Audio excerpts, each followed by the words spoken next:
All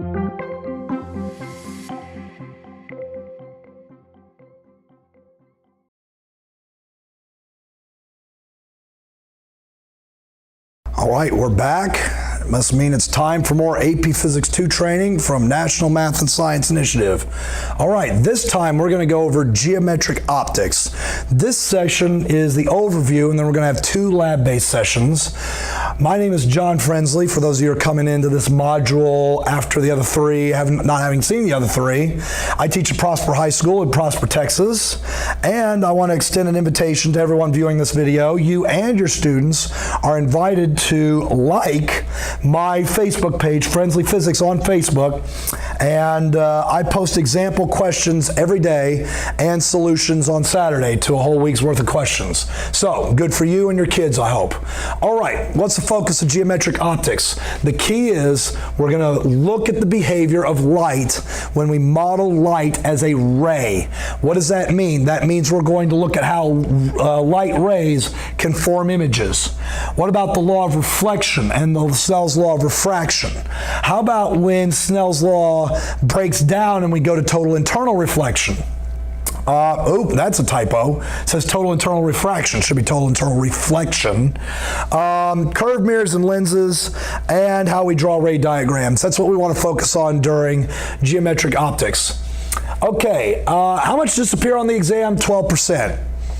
Not the biggest topic in the world. It's not electrostatics. It's not circuits. More than magnetism. It's worth going over. I've found personally that students who do poorly in other aspects of physics do really well in optics. And I would hope that that's the case for you, but that's because I do a lot of hands-on and that kind of thing. We recommend you spend about 12% of your class time on geometric optics. If you have 30 teaching weeks, it's about 3.5 weeks. 3.5 weeks worth of teaching time. 12% of 30, I believe, yeah, it's about 3.5 weeks on geometric optics. Okay, I would spend a lot of time making sure that students understand just what an image even is.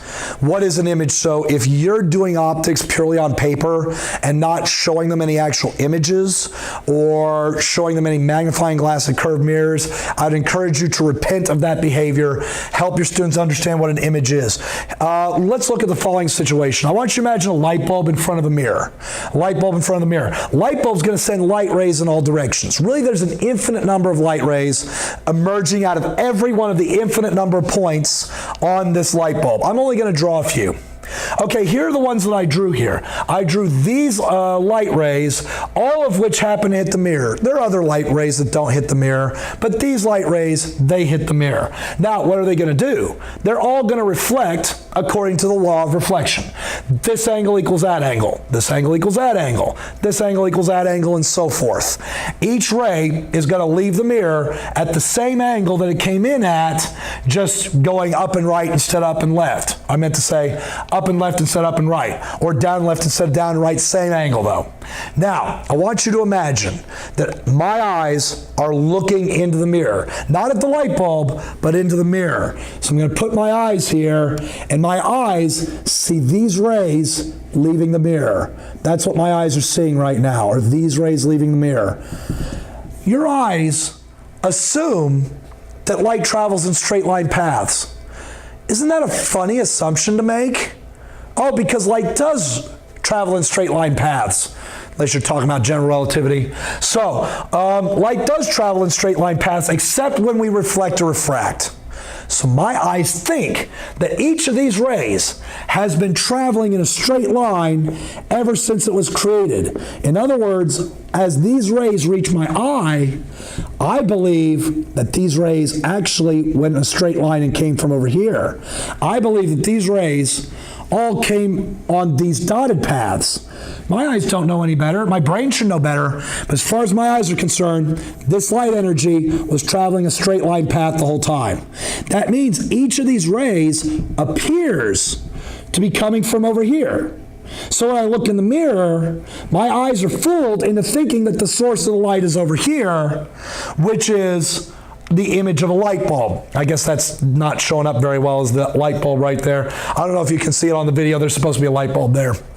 It came up kind of dark. Sorry about that. Our eyes assume that light travels in straight line paths.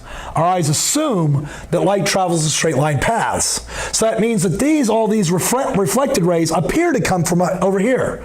They appear to be coming from there. It looks like there's a light bulb there. Okay, at that point behind the mirror, there's an image. We call it a virtual image. What makes this a virtual image? Because these light rays appear to have come from over here.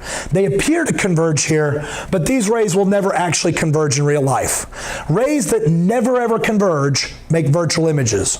Rays that do actually converge will make a real image. I want you to imagine the light bulb is underwater now. Imagine the light bulb's underwater. Here's the interface between air and water. Light bulb's going to send out light rays in all directions. Here's some. There are going to be some that go in other directions, but these are some I want to talk about. They're going to refract out of the water. They're going to bend as they refract out of the water. Imagine for a moment I'm standing up here. Imagine that I'm standing up here, and these are the light rays entering my eyes. My eyes assume that light travels in straight line paths. So as far as my eyes are concerned, it looks like each of these rays actually came along these dotted paths. My eyes aren't any smarter.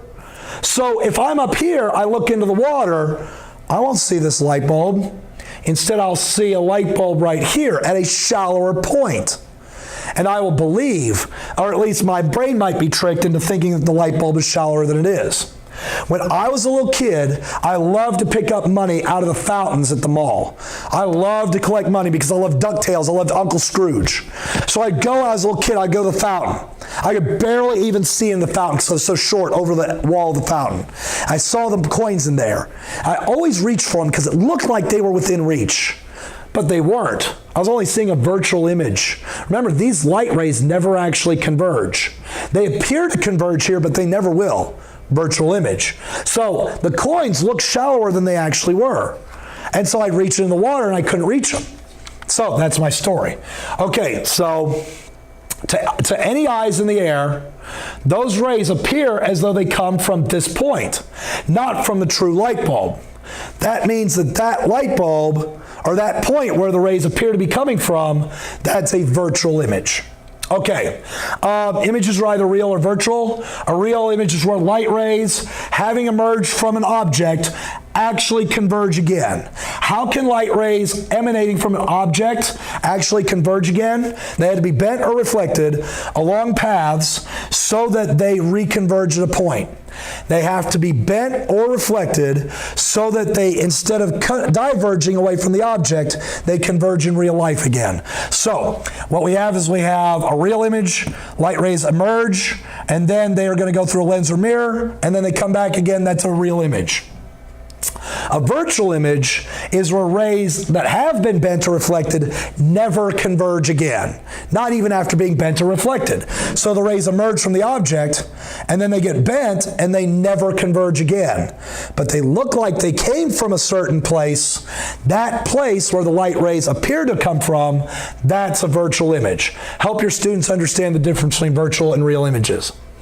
They need to understand what the focal point of a curved lens or mirror is. It's a special location where parallel rays entering the lens or mirror will either all bend and converge or all bend and diverge. If a mirror makes parallel rays converge to a point, we call that a converging lens or a converging mirror.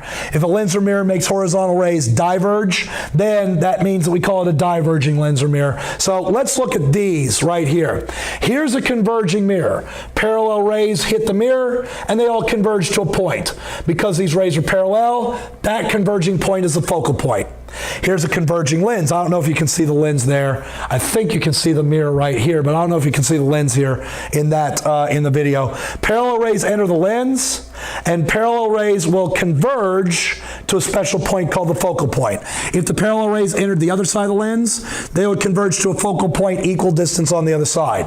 What about a diverging mirror? Like the objects in mirror are closer than they appear mirror on your car. Well, parallel rays will now diverge apart. These all go away from each other, these rays, but man, they look like they came from here. My eyes are fooled into believing that the rays came from here. A virtual image at the focal point. these rays diverge apart. But if I put my eye over here, I would think that they came from here. That's a focal point of a diverging lens. Okay, what shows up a lot on the exam? Now, I'm going to go over the three-segment naming convention for these problems again. If you have already seen it in another module, just skip ahead a minute or something like that.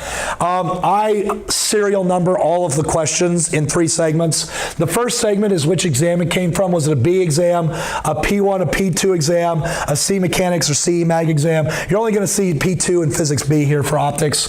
The second segment is the year that the exam was given, with a P if it's a practice exam that's behind the audit wall. So if it says 2016, it's from a released to the public 2016 AP Physics exam. If it says P2016, it's from a behind the audit wall 2016 exam. There's also a prototype practice exam behind the audit wall. Then the year would just say PRAC instead. That'd be the middle segment. And APCD stands for AP Course Description, which is that big manual that's open to the world. It's on the Physics 2 webpage. Third segment will say MC and a number for the multiple choice questions, MM for those double answer multiple choice, and then the number of the question. FR and the number of the question means free response. Okay, here's an example. P2, that's a Physics 2 exam. That's from the practice 2016 exam from behind the audit wall. Free response, number 1. Or multiple choice, number 9. This means that it comes from the course description, which is the big manual that's available on the Physics 2 website. Okay, mirrors. Not been a lot of mirrors yet on the AP exam for Physics 2. Just going to go ahead and say that. We've seen one question about plane mirrors that's in the AP course description. We've seen a few about curved mirrors on the multiple choice. No questions yet about curved mirrors on the free response. However, I do submit to you that these are good old free responses from Physics B if you'd like to use them with your class. Good old Physics B multiple choice if you'd like to use them with your class. Refraction.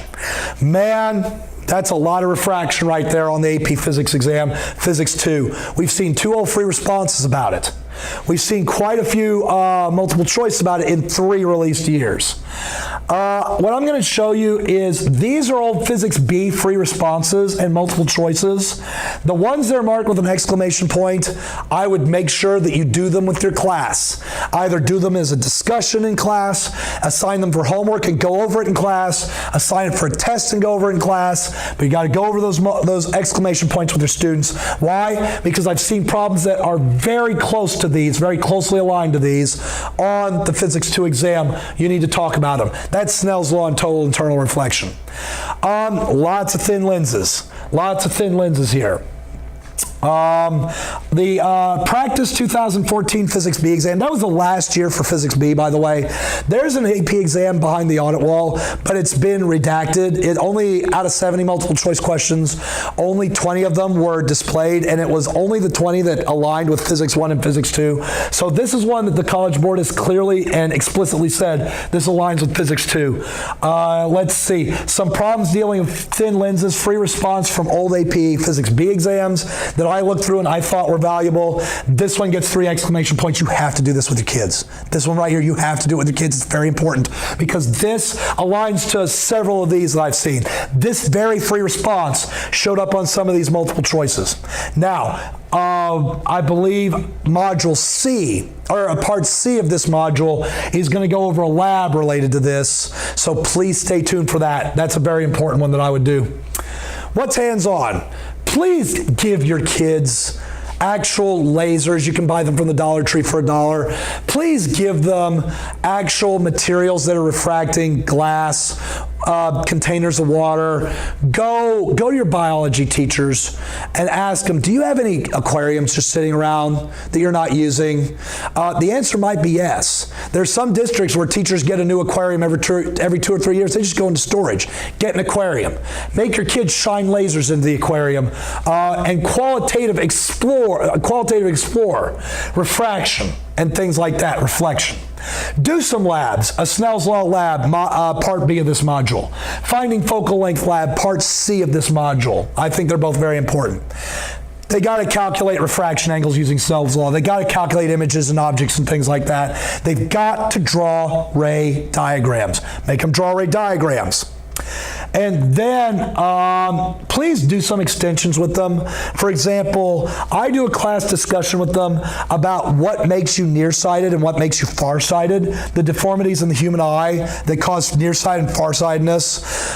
We talk about how the muscles in the eye change the focal length and how corrective lenses compensate for a wrong focal length that doesn't quite make the correct image on the retina and things like that. I feel like if you could have a nice qualitative discussion there, that would be valuable. All right, I'll see you in Module B. We're going to do a lab on Snell's law, and then Module C, we're going to do a lab on finding the focal length of a converging lens or converging mirror.